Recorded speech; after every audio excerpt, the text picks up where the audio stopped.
ये चाटन रीतो और जो उसका जो दो चार जो एमएलएज है, वो जो तृणमूल कांग्रेस का बैंक अकाउंट या तृणमूल कांग्रेस का फंड का ऊपर वो जैसे एक नैरेटिव तो तैयार करने का कोशिश कर रहा है, उसके ऊपर हमारा एक स्पेसिफिक स्टेटमेंट है। आप देखिए, जो अगर ये जो चाटन रीतो है, तो ये जो रीतो तो वो तो तृणमूल कांग्रेस का सिंबल लेकर जीता हुआ है, पार्टी का कैंडिडेट है। तो ये इलेक्शन के बाद इलेक्शन कमीशन में ये चाटन रीतो जो उनका जो एक्सपेंसेस एफिडेविट दिया है, उससे मालूम होता है उसका जो खर्चा हुआ है अकॉर्डिंग टू हिम। मेरा मालूम नहीं है ये इलेक्शन कमीशन एक्सेप्ट किया है क्या नहीं है, लेकिन उसका जो डिक्लेरेशन है तो वो 26,86,038 रुपीज वो खर्चा किया है इलेक्शन में। ईस्ट उलूबेड़िया से जीतने के लिए ये चाटन रीतो वो खर्चा किया है। इलेक्शन कमीशन में उनका एफिडेविट है 26,86,000 वो खर्चा किया है। और उनका एफिडेविट से ये भी मालूम हो रहा है वो 26,86,000 जो वो खर्चा किया था उन इनकम क्या था, सोर्स क्या था, किधर से वो रुपया आया। तो देखिए, ऑल इंडिया तृणमूल कांग्रेस से वो 25 लाख लिया है। और ये अकाउंट से, जिस अकाउंट से लेकर उनका इतना उनका नेगेटिव अप्रोच है, आरटीजीएस करके 25 लाख रुपया उन्होंने लिया है। तो एक आदमी एमएलए हुआ है, उससे खर्चा हुआ है 26 लाख और उनमें 25 लाख तृणमूल कांग्रेस से लिया है बैंक ट्रांसफर आरटीजीएस। और वो जीतने के बाद उस पार्टी का अकाउंट और फंड का ऊपर अंगुली उठा रहा है। ये क्या है? संदीपन शाह खर्चा किया है, उनका टोटल इनकम क्या था संदीपन शाह का, उनका जो खर्चा है उसका खर्चा है देखिए 27,01,375। और संदीपन शाह का इनकम सोर्स क्या था इलेक्शन पर्पस के लिए, फिर 25 लाख फ्रॉम तृणमूल कांग्रेस। तो ये जो चाटन रीतो और संदीपन शाह, ये जो खुद पहली बार असेंबली में आया है एमएलए बन के, उनका एक्सपेंसेस का उनका जो आइडेंटिटी है, एमएलए जो लिख सकता है उसका 99% एक्सपेंसेस तो पार्टी का उस सब अकाउंट से आया है जिसके ऊपर जीतने के बाद वो अंगुली उठा रहा है। ये तो नहीं होना चाहिए। दूसरी बात, वो अभी इसको लौटा क्यों नहीं रहा है? अगर अकाउंट खराब है, पार्टी खराब है, फंड खराब है, वो यूज क्यों किया, एक्सेप्ट क्यों किया? एमएलए बन गया, अभी बड़ा बात, तो उनको तो अभी लौटाना चाहिए। रही नंबर 3, अकॉर्डिंग टू हमारा देश का आइन, अगर किसी का इलेक्शन में कोई काला धन यूज किया और डिबेटेबल फंड यूज किया तो उसका इलेक्शन इलीगल अनाउंस्ड होना चाहिए। तो वो अगर उसका उस फंड का ऊपर उसका ही कॉन्फिडेंस नहीं है तो उसको तो इस्तीफा देना चाहिए। तो ये जो डबल स्टैंडर्ड गेम ये लोग खेल रहा है, तो पहले इसको बोलना चाहिए, उनको पूछिए 25 लाख करके पर हेड लेने का टाइम में तब अकाउंट खराब नहीं था, तो वो रुपया का रंग खराब नहीं था, पार्टी खराब नहीं था, वो फंड यूज करके खुद एमएलए होने का बाद अब बड़ा बात बोल रहा है। ये सब नहीं होना चाहिए। महुआ मित्रा बोल रही हैं जो टीएमसी। देखिए, ये हुआ जो ये जो एमपीज है, ये एमपीज है, तो एमपीज का जो तृणमूल कांग्रेस से जीतकर, ये सिंबल से जीतकर अभी दूसरा पार्टी से जा रहा है। ये कैसा हो रहा है? वो तो फर्स्ट पार्टी से जीता हुआ है, फर्स्ट पार्टी से जीता हुआ है, मीटिंग कर रहा है सेकंड पार्टी के साथ और जा रहा है थर्ड पार्टी के साथ। तो जब फर्स्ट पार्टी और सेकंड पार्टी का मीटिंग हो रहा था उनमें थर्ड पार्टी का कोई नहीं था, और जो थर्ड पार्टी में वो जा रहा है फर्स्ट पार्टी स्टेटमेंट कर रहा है, तो वहां पर ये स्टेटमेंट फर्स्ट पार्टी से आ रहा है, थर्ड पार्टी से कोई वेलकम नहीं किया है। अभी तक वो क्या सोच रहा है हमारा पास मालूम नहीं है। तो उनको वो जो ज्वाइन किया, जो बोल रहा है, जो वीग वाला जो है ना, वो सादा सादा वीग वाला, वो जो बोल रहा है जो हम जा रहा है वो थर्ड वाला पार्टी से, तो ज्वाइन करने क्या होता है, एक तो फ्लैग पकड़ते हैं, कुछ होता है। ये पहले पार्टी का वो वीग वाला वही बोल रहा है हम थर्ड पार्टी में जा रहा है। तो ये से पूरा माहौल जो है ना, बहुत सारे क्वेश्चंस हो गया है, इसीलिए थोड़ा कंफ्यूजन हो रहा है। अब देखिए जो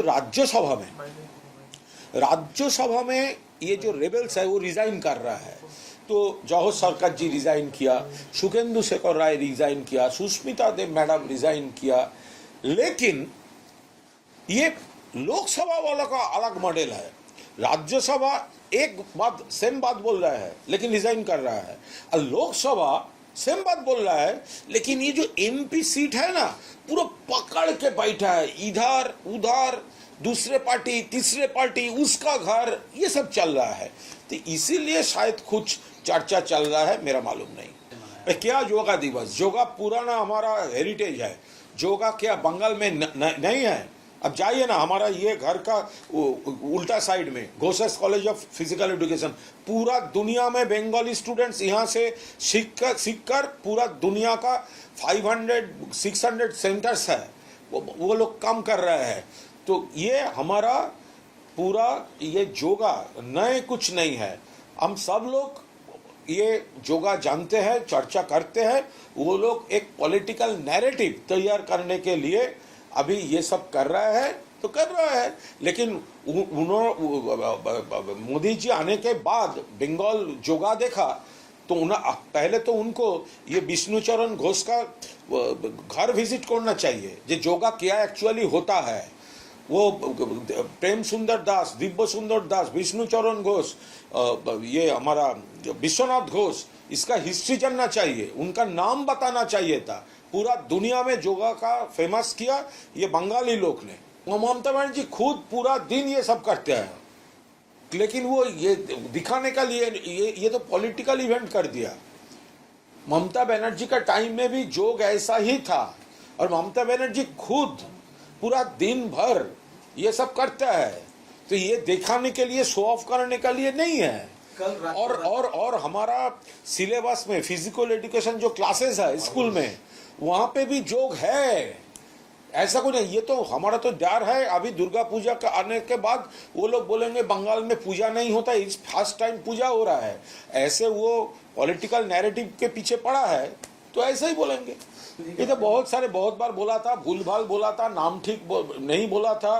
बंगाल का जो मनीषीज है तो उनको तो भाजपा बार बार इंसल्ट किया, विद्यासागर का, ईश्वर चंद्र विद्यासागर का स्टैचू तोड़ दिया था, बार बार इंसल्ट किया, बंगाली लैंग्वेज को वो ट्वीट मालूम वो इंसल्ट किया था। तो आज अचानक वो ये सब, लेकिन ये लोग जानते हैं, जो रविंद्रनाथ टैगोर से लेकर राजा राममोहन राय को भाजपा का वो लीडर बोला था ब्रिटिशों का दलाल, तो वो तो पूरा Bengali culture, Bengali eminent person को वो तो इंसल्ट किया है इतना दिन।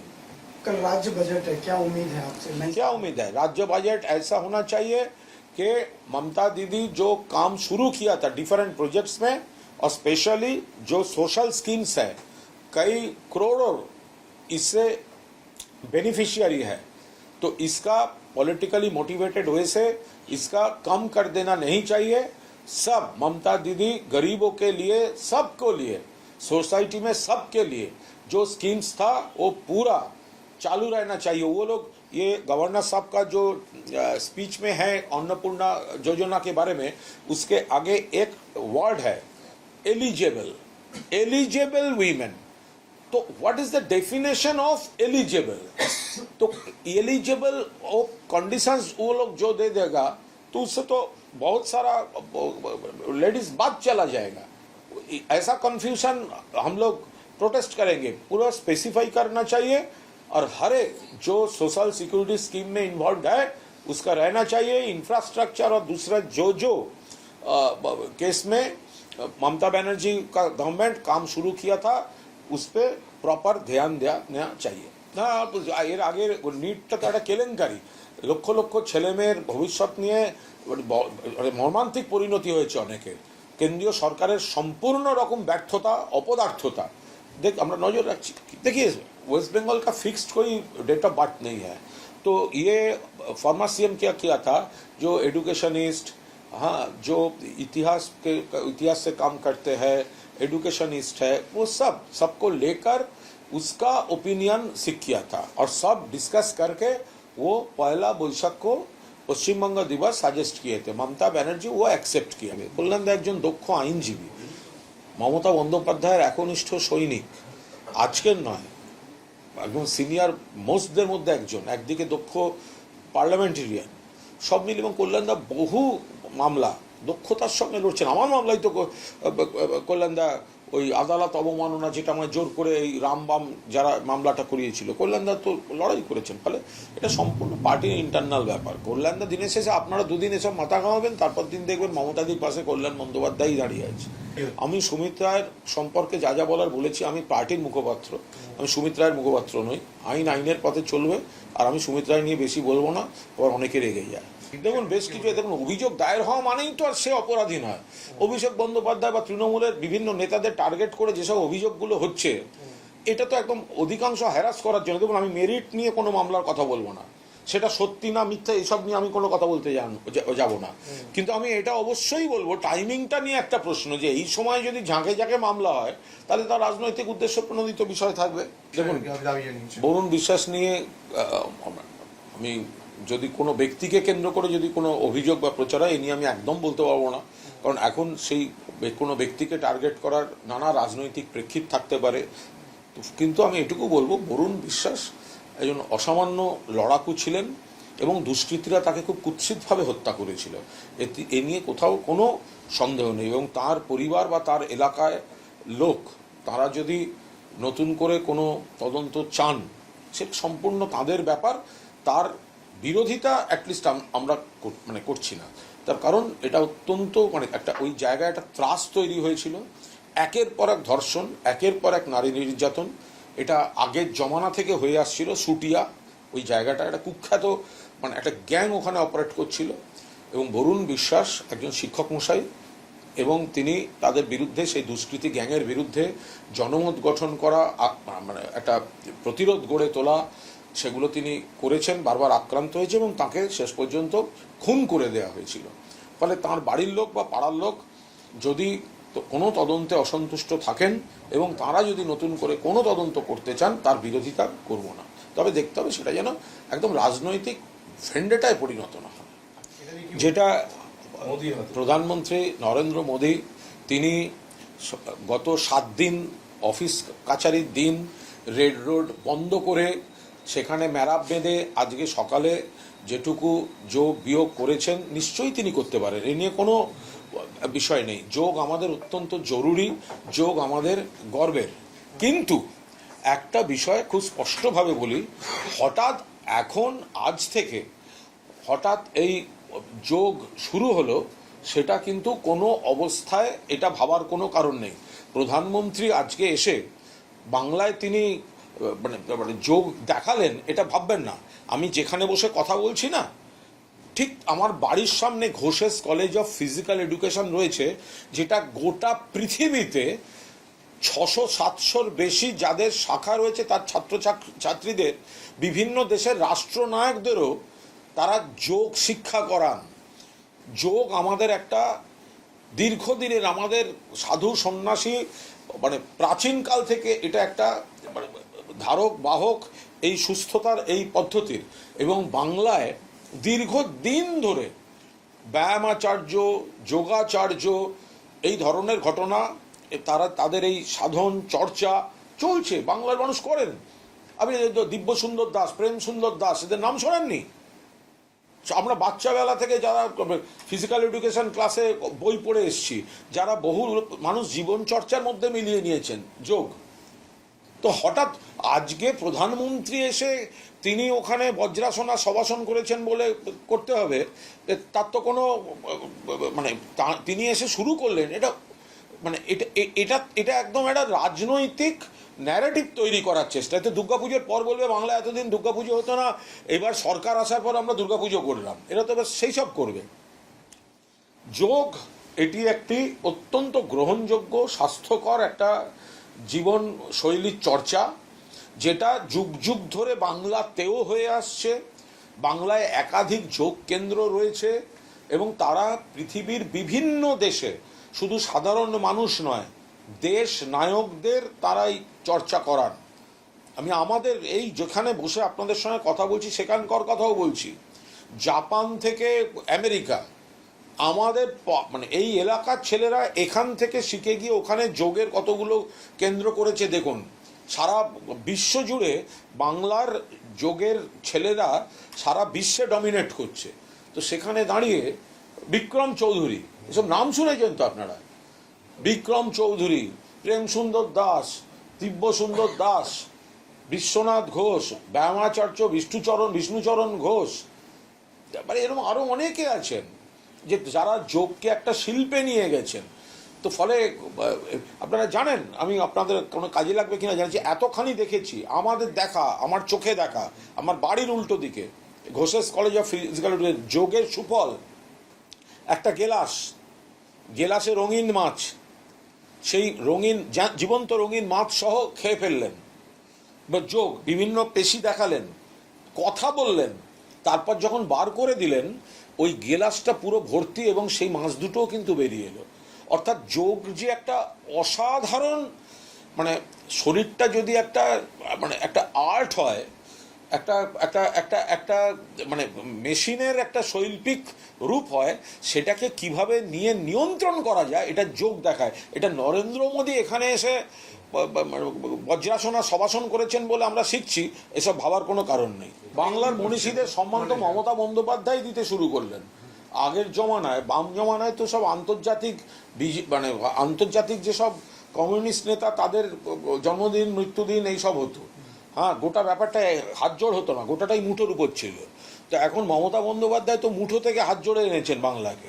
তো সুতরাং সেই জায়গায় দাঁড়িয়ে এটা কি এই জাতীয়তাবাদী যে আমাদের স্রোত, মমতা বন্দ্যোপাধ্যায়, বাংলার মনীষীদের মমতা বন্দ্যোপাধ্যায়, বিজেপির একের পর এক নেতা বাংলার মনীষীদের অপমান করেছেন। বিদ্যাসাগরের মূর্তি ভাঙা হয়েছে, রাজা রামমোহন রায়কে বলেছেন ব্রিটিশের দালাল, মানে এর আগে নেতাজিকে তোজোর কুকুর বলেছেন বামপন্থী শিবির থেকে, রবীন্দ্রনাথকে বুর্জোয়া কবি বামপন্থী শিবির বলেছে। বিজেপির নেতারা রবীন্দ্রনাথের কত রকম ডিস্টরশন করেছেন। তো মমতা বন্দ্যোপাধ্যায় সরকারই তো বাংলার মনীষীদের প্রথম সরকারি পৃষ্ঠপোষকতায় সম্মান দেয়া। নরেন্দ্র মোদী তো জানিনি না বঙ্কিম দা বলে, ঋষি বঙ্কিমচন্দ্র চট্টোপাধ্যায় সাহিত্য সম্রাট, তাকে বললেন বঙ্কিম দা। নরেন্দ্র মোদীর ধারণা হচ্ছে সৌরভ গাঙ্গুলিকে দাদা বলা হয় বলে বঙ্কিমবাবুকেও দাদা বলতে হবে। আবার বঙ্কিম দা বলে যখন বলা হলো না ওখানে দা যায় না, উনি আবার মাস্টারদার থেকে দা কেটে দিলেন, দিয়ে বললেন মাস্টার। আচ্ছা, এর মধ্যে ওনার ওই টুইট পাড়ুকন, তিনি বলে বসলেন বাংলা ভাষা বলে কোনো ভাষা নেই, ওটা বাংলাদেশি ভাষা। বলে এদের কাছ থেকে কি আশা করেন আপনারা? অরূপ বিশ্বাস তিনি যা করেছেন, আমি যেটুকু জানি তার সঙ্গে মানে পার্টির একটা কমিউনিকেশন আছে। এবার তার বেশি আমরা এখন কোনো মন্তব্য করছি না। বলেছি তার সঙ্গে একটা কমিউনিকেশন হয়েছে, আমি তার বেশি একটি শব্দও বলছি না। এটা পার্টির একদম ইন্টারনাল ম্যাটার।